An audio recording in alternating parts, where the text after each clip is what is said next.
Welcome to episode 76 of the Unstoppable Podcast. This is part 2 of the Money Mindset series with Kate Northrup. My name is Dan J. Gregory, and I am committed to hunting down the secrets of business mastery and human performance. My goal for the Unstoppable Podcast is to share insights from some of the most successful entrepreneurs, inspiring thought leaders, world-class athletes, and prominent celebrities to help you to become unstoppable in business and life.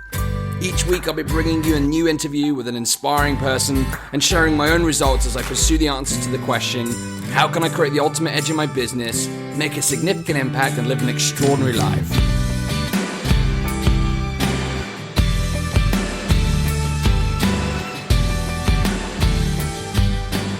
Hello and welcome to episode 76 of the Unstoppable Podcast. This is part 2 of my very special Money Mindset series.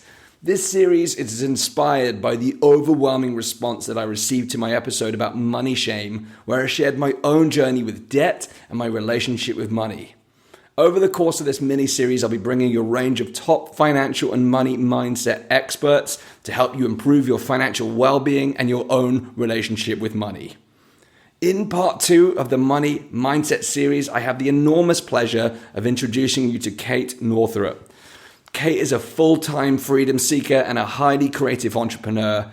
Her simple philosophy is that if you free yourself financially, you can show up more fully in every area of your life. Kate created financial freedom in her own life at the age of just 28 by building a network marketing organization of more than 3,000 wellness entrepreneurs. She is committed to empowering as many people as possible to have the ultimate luxury in life, choice. Before I tell you more about this episode, let's recap what's been going on over the past week on the Unstoppable Podcast. On Monday's solo round, I shared an episode entitled System Reset, which was all about what I would do if I was to start over again in business. And I also shared some of my current objectives based upon some of the current challenges I've been experiencing in my business. Then, last week, we kicked off the Money Mindset series with part 1 entitled The Art of Money, which featured special guest Barry Tesler, where we went deep into how to create a positive relationship with money. In this episode with Kate Northrup, we discuss how developing financial freedom begins with developing your own self-love. We talk about simple money practices that can help you build a more positive relationship with money, and we dive deep into how to eliminate debt. Kate is the best-selling author of Money, A Love Story, Untangle Your Financial Woes, and Create the Life You Really Want.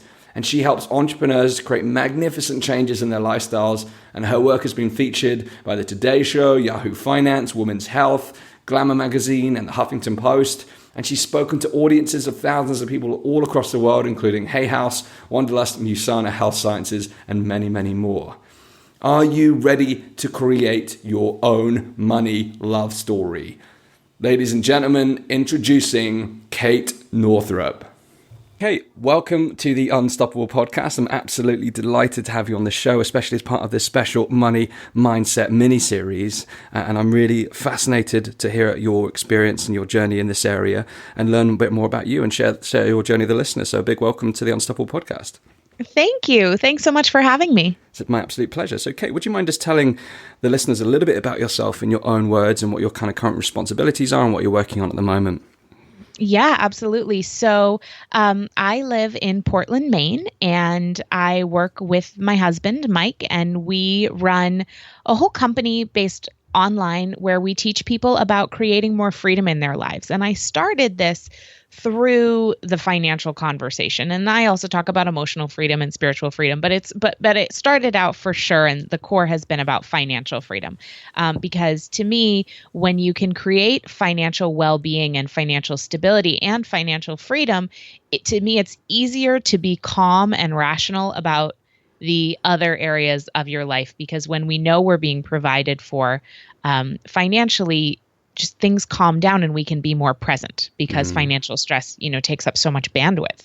And I wrote a book called Money, A Love Story that came out in 2013, based on the principles that I teach, which is really about that financial well-being is far less about spreadsheets than it is about mindset and our emotions, especially our emotions. So it's not so much, it's not only what you think, but it's how you feel. And when you can be in right relationship with money, life is easier.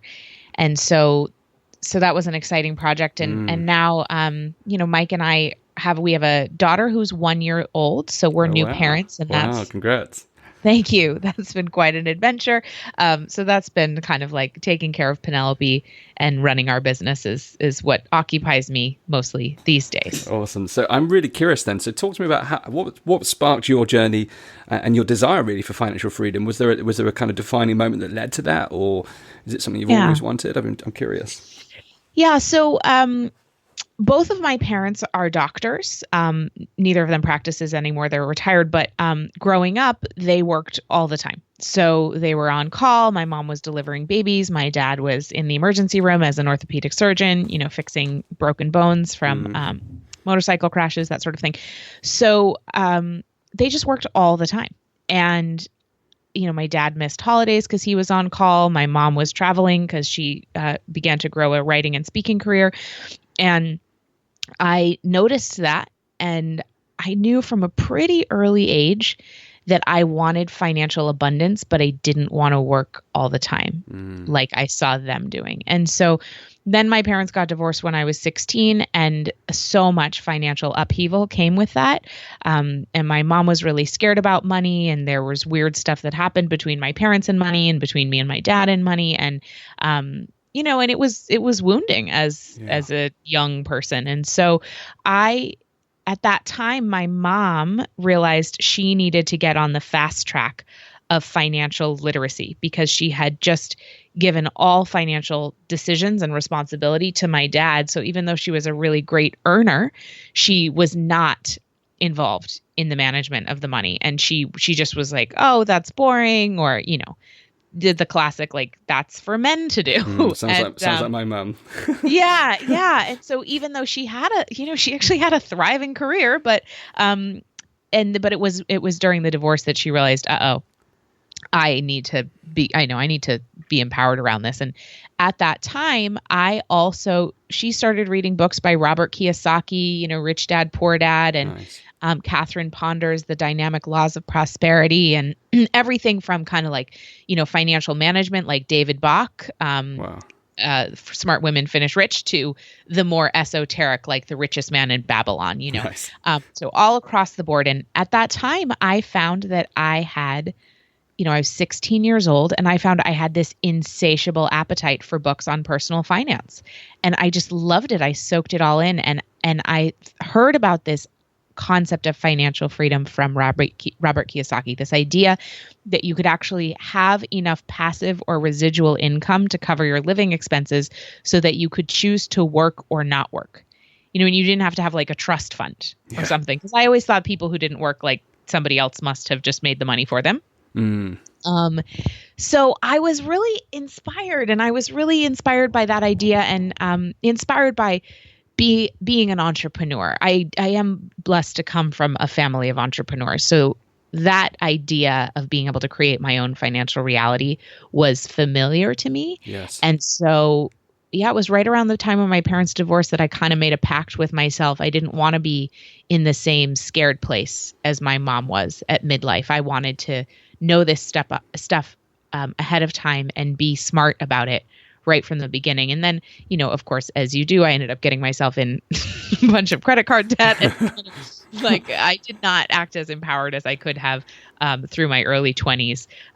But then it was digging myself out of that debt and getting myself out of an intertwined, sort of enmeshed relationship with my mom financially that became the basis for my book. Because despite trying to do all the right actions with money, like stop spending more than I earn, for example, and start saving money, I just couldn't get myself to do it until I changed my relationship with money. And not only my relationship with money, my relationship with myself, specifically around valuing myself. And so that was a huge, and self-worth. So that was really what my journey was about. And that's what I wrote about. Cool. So there's lots of areas I want to kind of explore. So let's start with the kind of family piece, because often through these interviews, obviously, I get a bit of a glimpse into people's upbringing, where they've come from.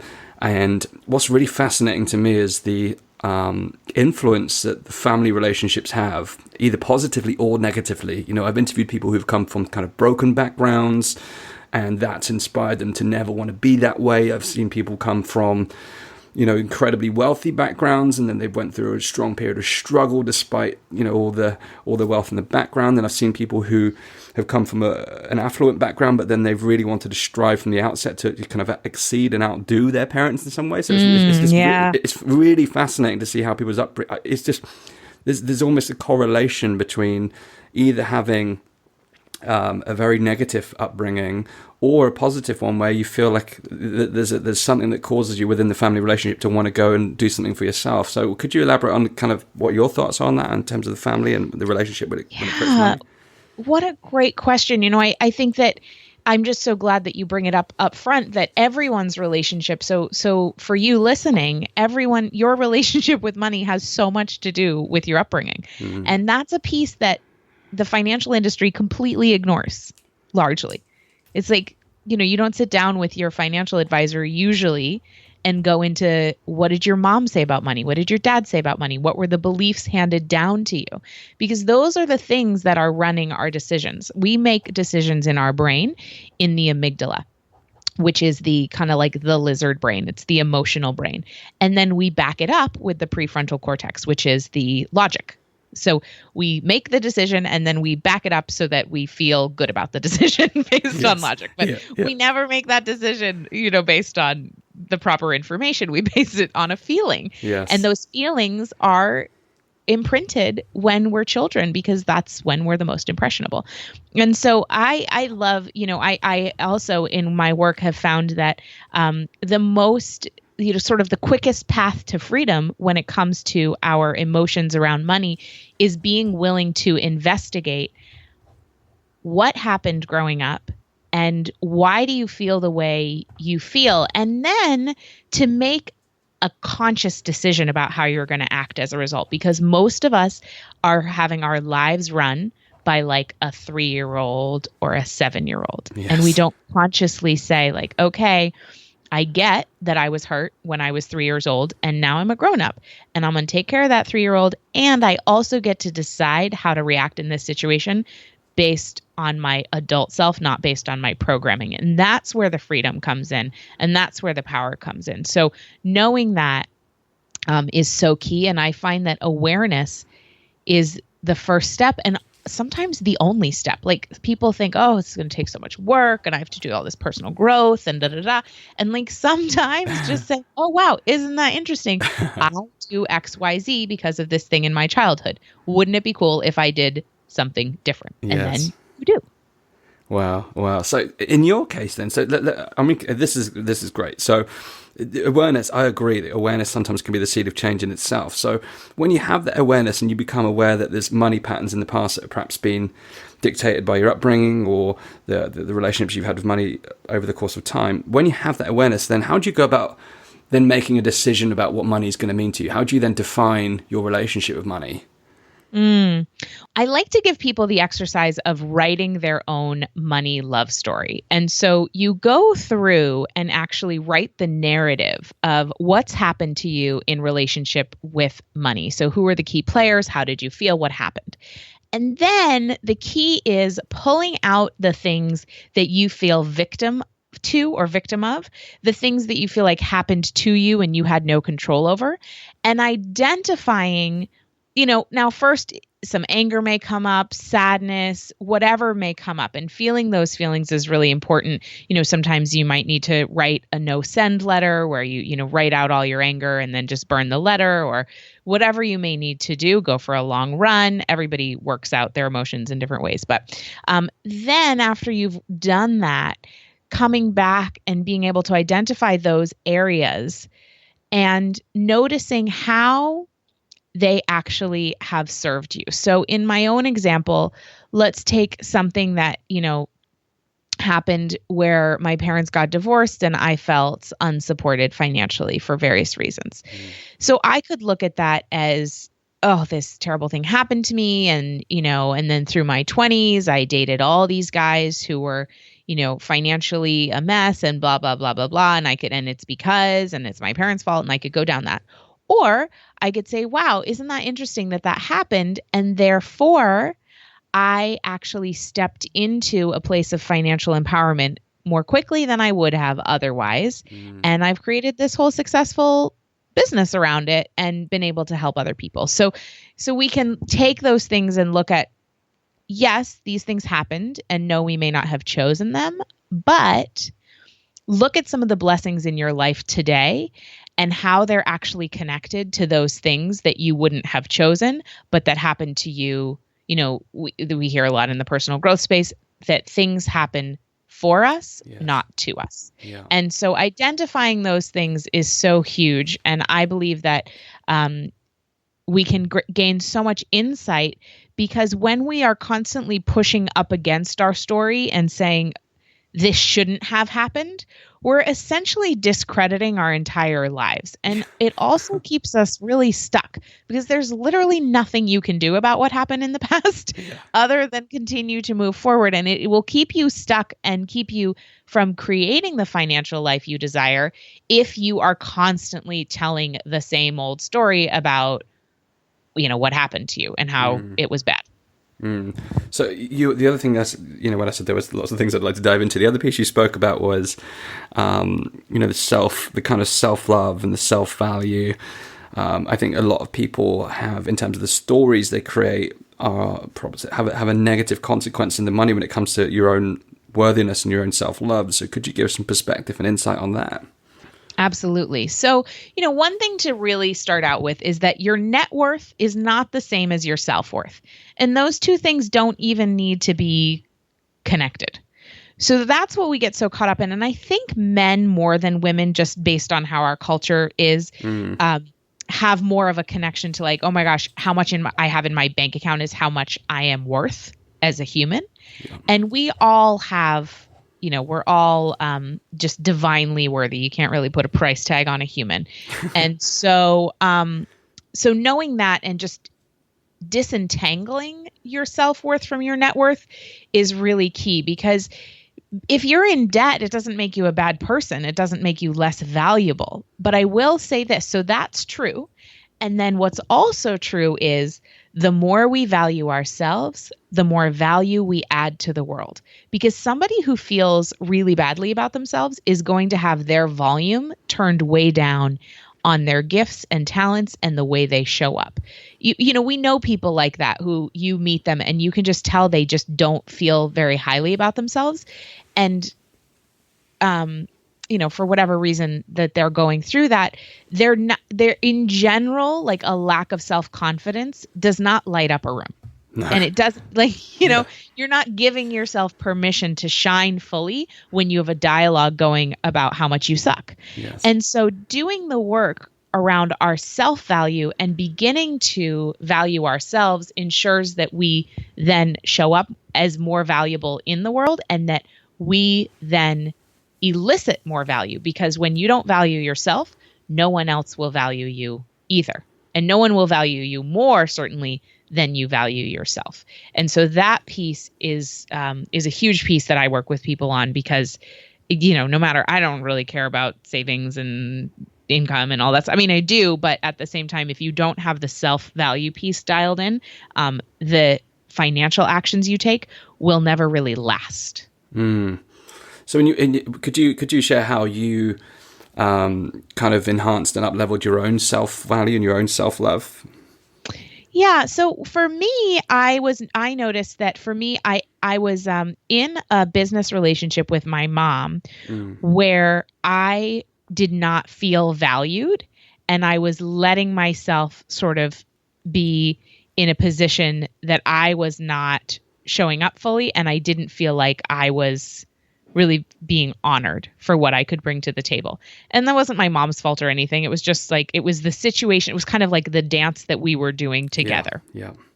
And so what I did is, as I began to, I really had to make a mental shift, which was, if I could take care of my money as an act of self-love, as opposed to, I had always approached financial literacy from a place of beating myself up and feeling bad about myself and feeling like stupid or lazy or, oh, this is too boring.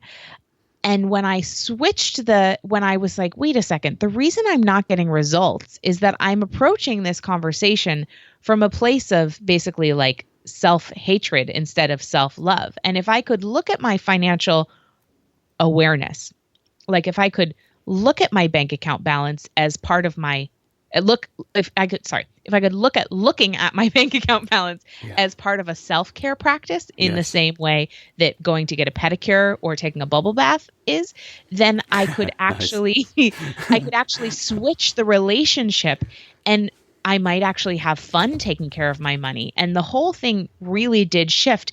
But then I started noticing all the ways in my life that I was giving my power away, which is a symptom of not feeling valuable. When you give other people your power, that it's because you don't feel ultimately like you're enough, like you're powerful enough. So you just want them to do it for you.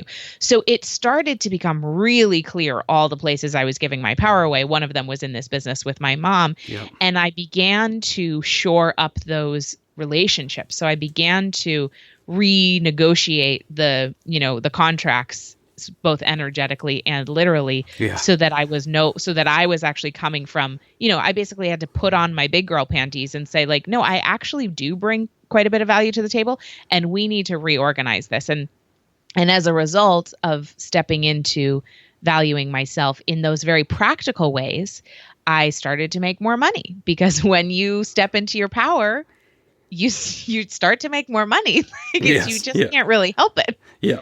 Good on you for that. Congratulations for doing that as well. That's a very bold move. And what I'm keen to explore is, this evening, literally just before I got on the call with you, I did a 2.5 hour kind of breakthrough workshop with some of my clients on some of their kind of patterns that are holding them back. And it was deeply profound. And of course, one of the questions they're all asking at the end is, okay, I have the conscious awareness, and now I've decided to reclaim my truth and find what the reality is in terms of who I really am, rather than what's been holding me back. Yeah. Just live for my strength. But they're all asking, how do I know this is my core, but then how do I make it real? How do I condition this? And I'd be really keen to understand if that's the kind of similar experience that you went through, and what kind of advice you would give to someone to condition that new thought pattern, those new truths. I call them transformational truths, and how you integrate them into your life. Yeah, I mean, it definitely can take. It takes practice, right? It's just like having a yoga practice. You're not gonna be able to do the perfect downward dog in your first yoga class. I know that. And your shoulders are probably going to be tight, and your wrists are going to hurt, and you're going to be like, this feels really weird. Mm-hmm. So being a new way feels weird. And so we just have to know that it feels weird and just do it anyway. Yeah. So practice. Let's say you tend to get triggered in a certain way when you talk about money with your spouse. Maybe let your spouse know ahead of time, like, I'm going to practice this new way of being. I'm going to be awkward at first, but I just want you to know that I'm aware that I get triggered here, and I'm going to try something else. And so I find that identifying the situations that bring up the old pattern is really key, so that going into those situations, this in the past, this has been a triggering situation. Yes. Okay, let me just walk in here as a grown-up, and how can I try to do it differently? And you'll know, like, you'll slip up, and you'll be like, whoops, there I go again. And you'll get re-triggered by the same old stuff. But you have to trust that the awareness is changing you on a cellular level. There's a principle in physics or something, it might not be physics, but it's something like that. In science, it's definitely in science, that when something is witnessed, it actually physiologically is changed. Like, it literally is different when it's witnessed. So awareness really actually does change us. And it's having the courage to make those changes and feel weird at first. Yeah. And then they just become habit over time. But I do recommend having accountability of some kind, and also noticing, like, what if there's somebody in your life that triggers you all the time in this certain way, like, could you have a conversation with them about that? Are they somebody you want to really spend a lot of time with? Like, maybe they're not. Yeah. So reorganizing the relationships is really big, because we do these dances with other people, and we kind of have soul contracts with other people. And when you break your end of the bargain, like they might be freaked out by that because you're no longer doing the same dance. Like if you stop getting triggered, then they don't really know what their part is. So just be aware of that too, because that's what will suck you back in to the old patterns is sort of the comfort of being in the dance, especially with parents, spouses, siblings. It's always the closest people, isn't it? It's always it's always the closest people. Yeah. Now, what about daily practices then in terms of, conditioning the new kind of money mindset or, enhancing your relationship with money? Is there some certain daily rituals or practices that you go through that help you with or have gone through that have really helped you with your financial journey? Yeah. And I really like to keep it super simple because we all have plenty to do. You know, you don't need like an hour-long money ritual every day. So one thing I do every single time I go to pay for something in cash is I put the money, my change, back in my wallet with the bills all facing the same direction and in numerical order. So my ones are together, my fives, my tens, my 20s. And I, nothing gets balled up. I don't like shove money in my pocket. The change all goes in the same, like the right little zippered container. And to me, that's a way of, it takes me maybe an extra 30 seconds to do it, but that's a way of me showing money I respect it and showing money that it's safe with me and that it will be well taken care of. And every time I do that, I'm consciously affirming those things. And so my awareness of it affirms that. So that's something I do every time I pay cash, which maybe isn't every day, but most days. And then my husband and I have a money meeting every week, or a money love date. So it's a standing date on a Monday at 2:30. We sit down and we transfer whatever needs to be transferred. So, we transfer money into savings, into our taxes account. We transfer money from our business into our needs account and wants account. So we keep our personal expenses separate from needs and wants. And we do that every single week on a weekly basis. And that has been very powerful for us to put that attention. It takes about, 5-10 minutes. It's no big deal. And then once a month, we have a longer money meeting where we go over our reports from our bookkeeper and we pay credit cards and we, do whatever larger kind of transfers we need to happen. And then when I was starting to kind of dig myself out of financial avoidance, which is really, I was like a chronic financial avoider. I just wouldn't open credit card statements. I just would put all my paperwork in a drawer and never look at it. So I needed to start really small. So what I did is I set an alarm every day, 8:30 in the morning. I would look at my bank account balance and I would take a deep breath and take a moment of gratitude for the ways that my life was abundant right in that moment. So I was literally consciously rewiring myself to look at money and feel gratitude and feel expansion and feel abundance, as opposed to what I had been doing, which was, oh my gosh, there's not enough money in there, or I'm in overdraft, or, and I would go into a downward spiral, which is why I wouldn't open my bank account balance to begin with, because it was too painful. So I was I was rewiring myself to feel a pleasurable feeling dealing with my money as opposed to a painful feeling. Totally changing the associations to cash and money. Yes.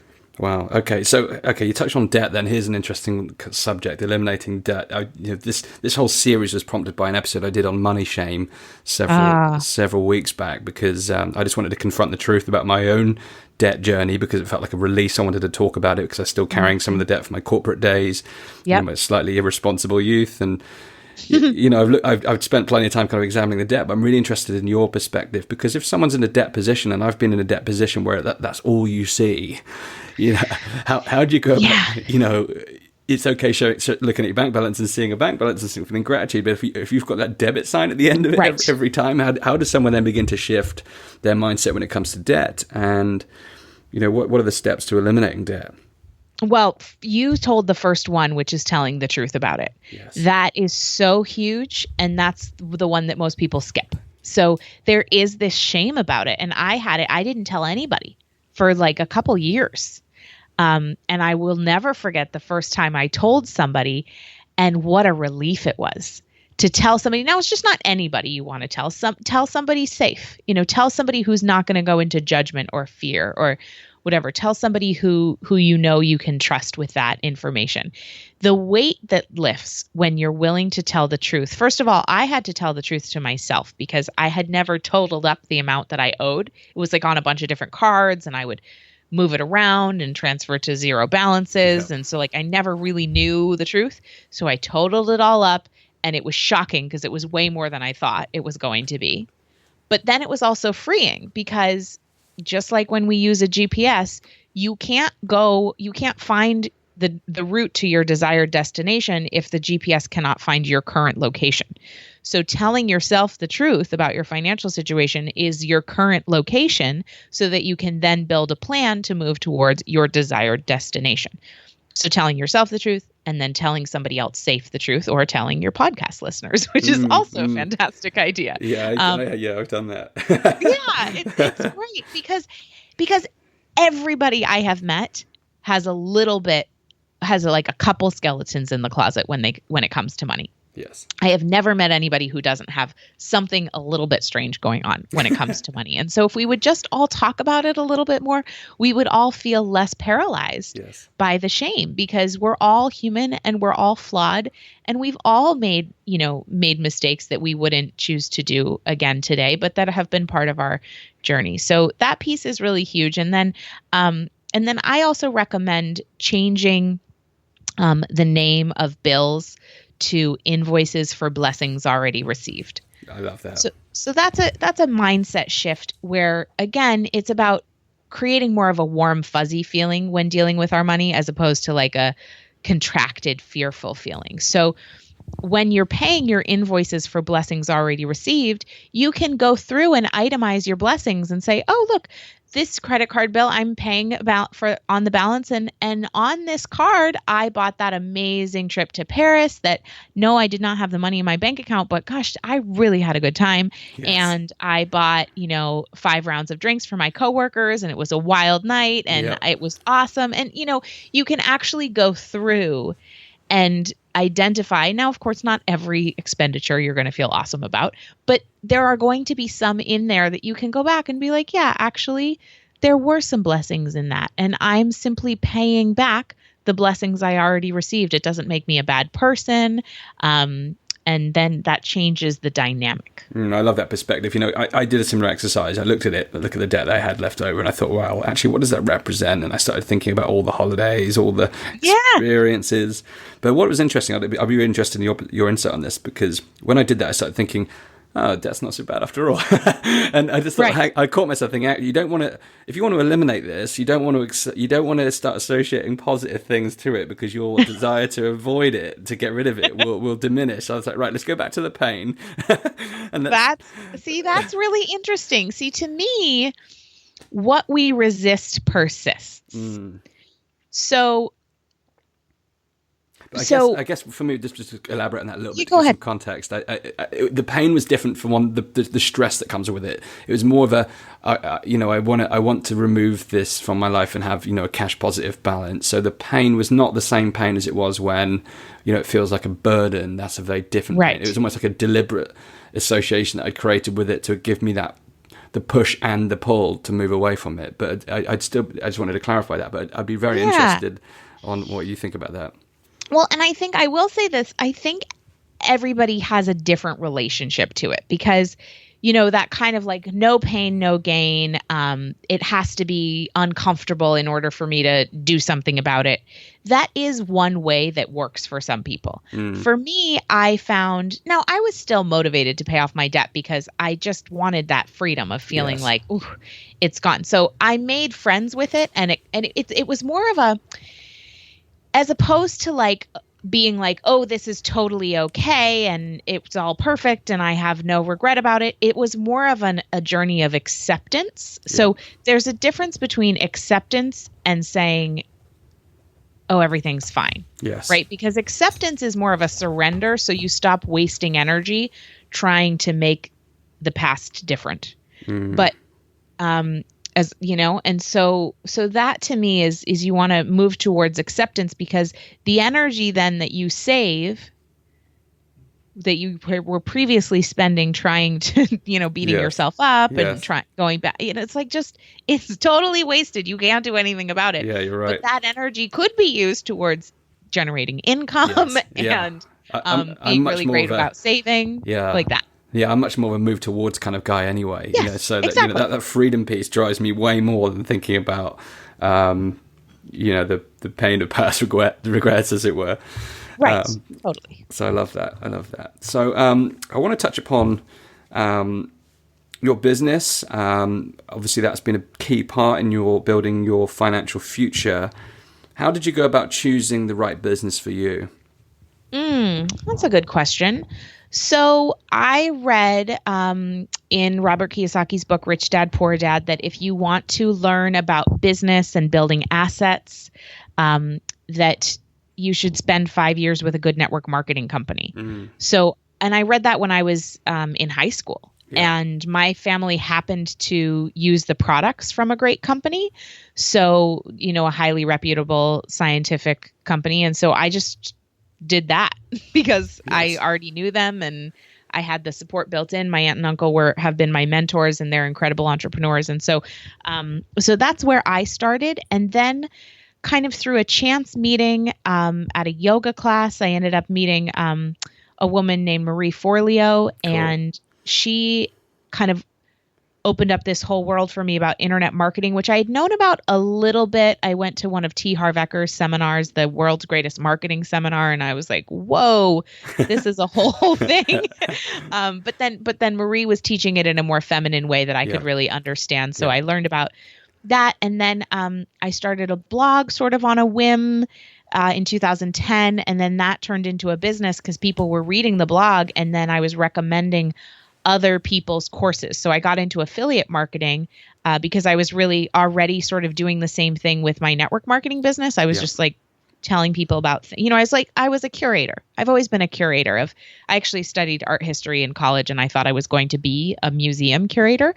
But it turns out I'm more of a life curator. So I just go about life and find things that I love and tell people about them. Nice.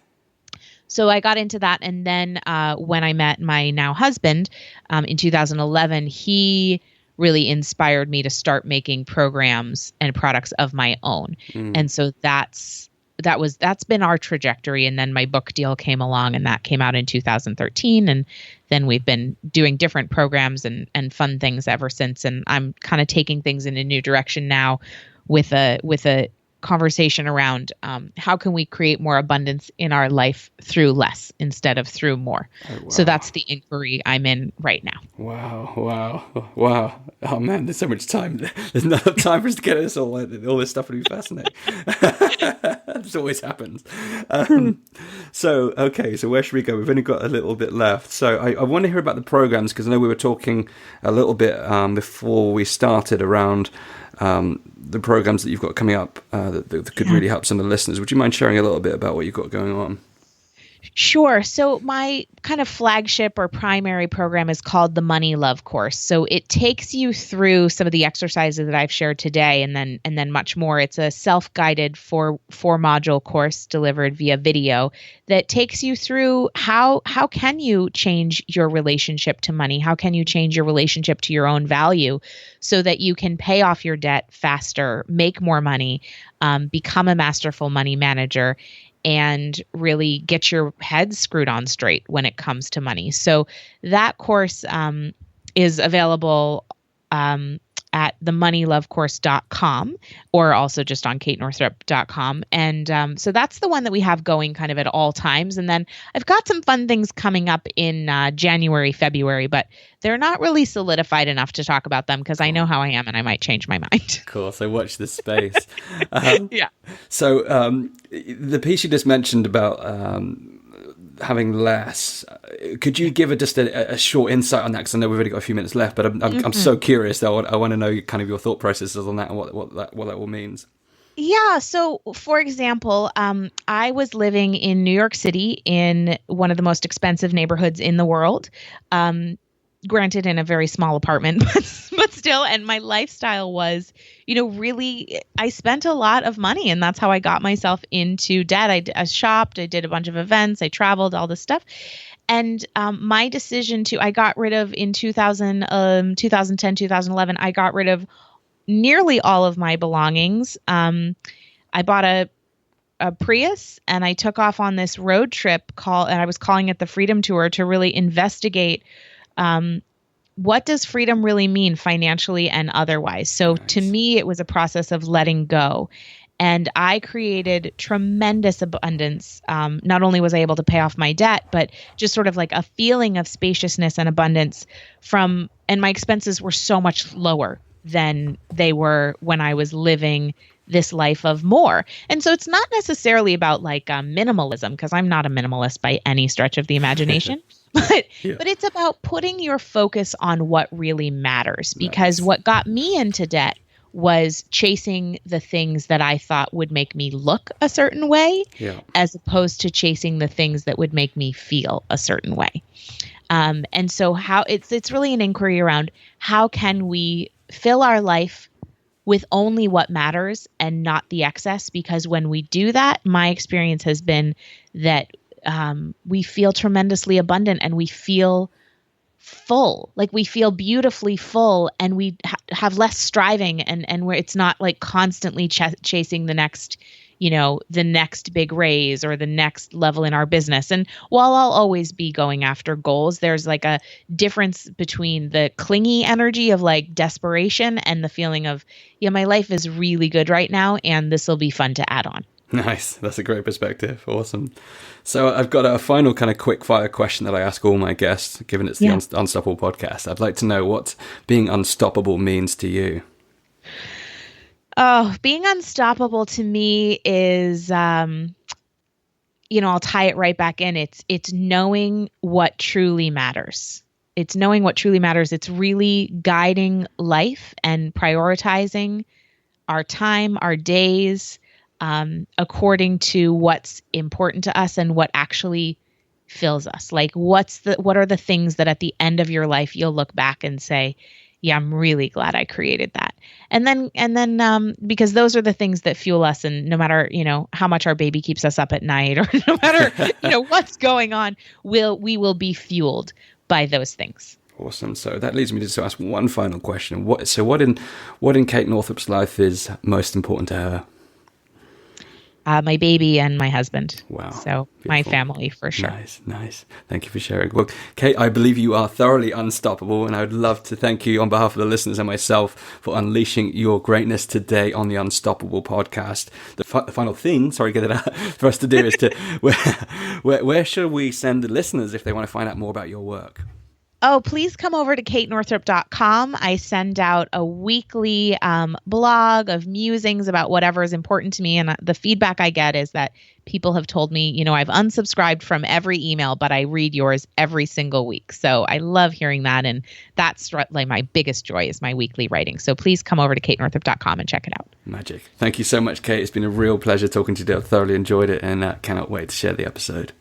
Thank you. Thank you so much to Kate for sharing her wisdom today on today's show. I really hope you enjoyed part 2 of the Money Mindset series, and I'm excited to bring you part 3 next Thursday.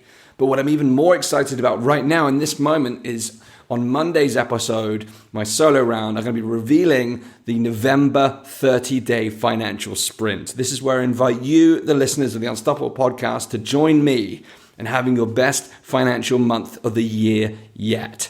You see, the Christmas period is often a time of heavy expenditure, and those months leading up to the Christmas period are very intensely financially challenging. So wherever you are in your business or your life right now, perhaps you're carrying some debt, perhaps you're thinking about the future, perhaps you're planning for a holiday, perhaps you're planning for Christmas, whatever's going on in your life right now, if you're looking to up-level your finances, your income, eliminate debt and have a cash positive, more positive relationship with money, then over the next 30 days of November, we are going to be doing a 30-day Thrive Sprint. We're in the private Facebook for the Unstoppable Tribe over Unstoppable Mastermind on Facebook. We'll be working together day in, day out to support each other and hold each other accountable in raising our financial standard. I'll be sharing new content every day in addition to this Money Mindset series, which is going to continue throughout the entire month of November. So get ready for that launch on Monday in the solo round. And then we go into part 3, where I'll be bringing in our first male speaker in the Money Mindset series, Chris Budd. I cannot wait to bring you part 3, and I cannot wait to unleash the challenge on Monday. So be sure to subscribe to the Unstoppable podcast. And until next time, go out there, unleash your greatness, build your empire, make your mark on the world, and live your ultimate life. You are unstoppable. Thanks for listening.